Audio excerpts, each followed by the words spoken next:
Hello guys, welcome back to കോസിക്കാം. അപ്പോൾ നമ്മളാണെങ്കിൽ ഒരു ബാക്ക് ടു സ്കൂളിന് യൂസ്ഫുൾ ആയിട്ടുള്ള കുറച്ച് ക്രാഫ്റ്റിൻ്റെ വീഡിയോ ആണ് ഇത് നിങ്ങൾ കാണുന്നത്. നമ്മൾ ഇതിനു മുമ്പേ പറഞ്ഞിട്ടുണ്ടായിരുന്നു. നമുക്ക് ഫസ്റ്റ് നമ്മൾ ക്രാഫ്റ്റ് എന്ന് പറയുന്നത് ഭയങ്കര യൂസ്ഫുൾ ആയിട്ടുള്ള മെമ്മബിളാണ്. നമ്മൾ ലാസ്റ്റ് വീഡിയോ തന്നെ പറഞ്ഞിട്ടുണ്ടായിരുന്നു. റിമൈൻഡേഴ്സും അസൈൻമെൻറ്റ്സും ഹോംവർക്സും ടു ഡു ലിസ്റ്റ് എല്ലാം എഴുതാൻ പറ്റിയ ഒരു എൻ്റെ അടുത്തുള്ള കുറച്ച് കളക്ഷൻസ് ഞാൻ കാണിച്ചിട്ടുണ്ടായിരുന്നു. അല്ലാണ്ട് അതിന് മുമ്പേ ഉള്ള വീഡിയോയിൽ ഞാൻ പറഞ്ഞിട്ടുണ്ടായിരുന്നു. അപ്പം ഇത് ഞങ്ങൾ ഇച്ചിരി കൂടി ക്യൂട്ടായിട്ട് ഇത് ചെയ്യുന്നത്, കാരണം അതെല്ലാം നമ്മൾ മേടിച്ചാണ് കടയിൽ.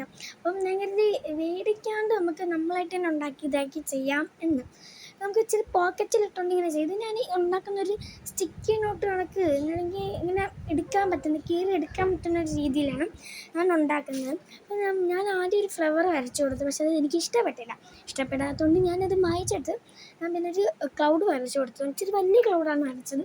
അത് ഞാൻ ഇത് കട്ട് ചെയ്തെടുക്കാമെന്ന്, പിന്നെ നല്ല ഭംഗിയുണ്ടെന്ന് എഴുതി ഞാൻ കട്ട് ചെയ്തില്ല, നല്ല സ്പേസിങ് കാണുമല്ലോ എന്ന്.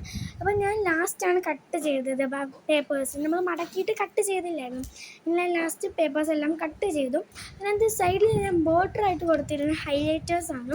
അതിനകത്ത് കുറച്ച് ഹൈലൈറ്റേഴ്സ് ഉണ്ടായിരുന്നു. ഓരോ തവണ കടയിൽ പോകുമ്പോൾ നമ്മൾ ഓരോ ഹൈലൈറ്റേഴ്സ് വാങ്ങി വയ്ക്കും. അങ്ങനെ ഞാൻ മേടിച്ച അങ്ങനെ എനിക്ക് കുറച്ച് ഹൈലൈറ്റേഴ്സ് ഉണ്ട്. ഞാൻ അതിന് ക്ലൗഡിൻ്റെ ഒരു നീല കളർ മാത്രമേ എടുത്തു. ഇത് എല്ലാത്തിൻ്റെ ബോർഡറെല്ലാം ജസ്റ്റ് ഒന്ന് അങ്ങനെ കൊടുത്തിട്ടുണ്ട്. രണ്ട് സൈഡിൽ മാത്രമേ കൊടുത്തിട്ടുള്ളൂ. ഇങ്ങനെ എല്ലാം ഞാൻ കണക്ക് അതിലും ബോർഡറാക്കി കൊടുത്തിട്ടുണ്ടായിരുന്നു. ഇതിൻ്റെ വീഡിയോ നമുക്കിനി നമ്മൾ സപ്ലൈസ് ഇല്ലേ, നമ്മൾ ബാക്ക് ടു സ്കൂൾ സപ്ലൈസ്, അതിൻ്റെ ഒരു വീഡിയോ നമ്മൾ വരുന്നതാണ്. കാരണം നമ്മൾ മേടിച്ച് വെച്ചെങ്കിലും ഇത് ലാസ്റ്റ് ഇതാകുമ്പോൾ നമ്മൾ ഇത് അയക്കാമെന്ന് കരുതിയിട്ടുണ്ടായിരുന്നു. അപ്പം ഇത് ഇത്രയും എല്ലാം ഈ ഒരു ഹൈലൈറ്റർ വെച്ച് കളർ അടിച്ചിട്ടുണ്ടായിരുന്നു. പിന്നെ മെമ്മോ പാഡിലെല്ലാം നമ്മൾ ഈ പെപ്പർ പിന്നില്ലേ അത് ജസ്റ്റ് ഒന്ന് ക്ലിപ്പ് ചെയ്ത് കൊടുത്തിട്ടുണ്ടായിരുന്നു. ഞാൻ ആദ്യം രണ്ട് സൈഡ് ക്ലിപ്പ് ചെയ്ത് കൊടുത്തു, പിന്നെ എനിക്ക് വേണ്ടെന്ന് തോന്നിയിട്ട് ഞാൻ ഒരെണ്ണം മാത്രം എടുത്തിട്ട് ക്ലിപ്പ് ചെയ്ത് കൊടുത്തിട്ടുണ്ടായിരുന്നു. എന്നിട്ട് ആ രണ്ട് മേലുള്ള സൈഡിൽ നമ്മൾ ഗ്ലൂ തേച്ച് കൊടുക്കണം. ആദ്യം ഞാൻ ഗ്ലൂ എത്ര തേച്ചിട്ട് എൻ്റെ അകത്തൊന്നും ഒന്നും വന്നില്ല. പിന്നെയാണ് എനിക്ക് മനസ്സിലായത് ഇത് മറ്റേ ഗ്ലൂ ഇതായിട്ട് ഉണങ്ങിയിരിക്കുകയാണ്. ഇങ്ങനെ പിന്നെ വന്നു. ഇങ്ങനെ ഞാൻ ഗ്ലൂ എല്ലാം തേച്ച് കൊടുത്തു, രണ്ട് സൈഡിലും തേച്ചിട്ടുണ്ടായിരുന്നു. ഞാൻ ക്ലിപ്പ് മാറ്റിയിട്ട് നടുക്കും കൂടെ തേച്ച് കൊടുക്കണം, നല്ലപോലെ ഒട്ടി ഇരിക്കത്തുള്ളൂ അത്. അപ്പം ഇത് നമുക്കിങ്ങനെ പോക്കറ്റിൽ ഇട്ടുകൊണ്ട് പോകാൻ പറ്റുന്നത്. എന്താണെങ്കിൽ കുഞ്ഞിങ്ങനെ കുറേ ഉണ്ടാക്കിയിട്ടുണ്ടായിരുന്നു.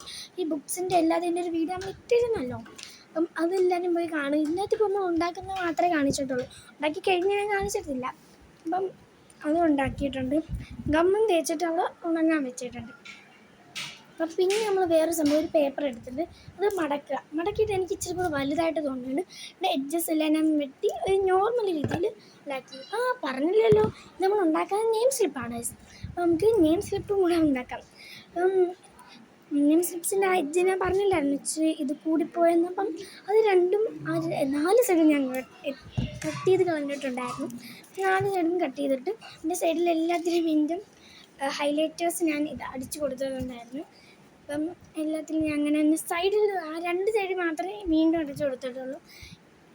ആദ്യം ഞാൻ ബ്രഷ് പെന്ന് വെച്ച് ചെയ്യാമെന്ന് കരുതി, പിന്നെ കരുതി ഹൈലൈറ്ററാണ് നല്ലതെന്ന് കരുതി അങ്ങനെ എടുത്തിട്ടുണ്ട്. ഞാൻ എല്ലാത്തിലും ഇച്ചിരി കവായ് സ്റ്റിക്കേഴ്സ് നിങ്ങൾക്ക് വരച്ചെടുക്കാം.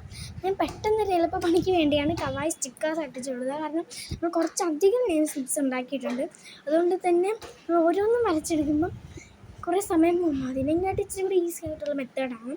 അപ്പം ഇങ്ങനെ ഞാൻ ചെയ്ത് കൊടുത്തിട്ടുണ്ട്. പിന്നെ എല്ലാത്തിനും ഞാൻ ഇനിയും ക്ലാസ് ഡിവിഷനെല്ലാം എഴുതിയിട്ടുണ്ട്. നമ്മളായിട്ട് നമ്മൾ ഉണ്ടാക്കി നമ്മൾ സ്കൂളിൽ കണ്ടത് നമുക്ക് എൻ്റെ പ്രത്യേക സന്തോഷമാണല്ലോ. അപ്പം എനിക്കിത് ഇഷ്ടപ്പെട്ടു. പക്ഷേ ഇത് ഉണ്ടാക്കിയപ്പോഴാണ് ഞാൻ ഓർക്കുന്നത് കഷ്ടപ്പെട്ട് എന്തിനാണ് നെയിം സ്ലിപ്സൊക്കെ മേടിച്ചത്, ഇതെങ്കിലും ഉണ്ടാക്കി കൊണ്ടുപോയാൽ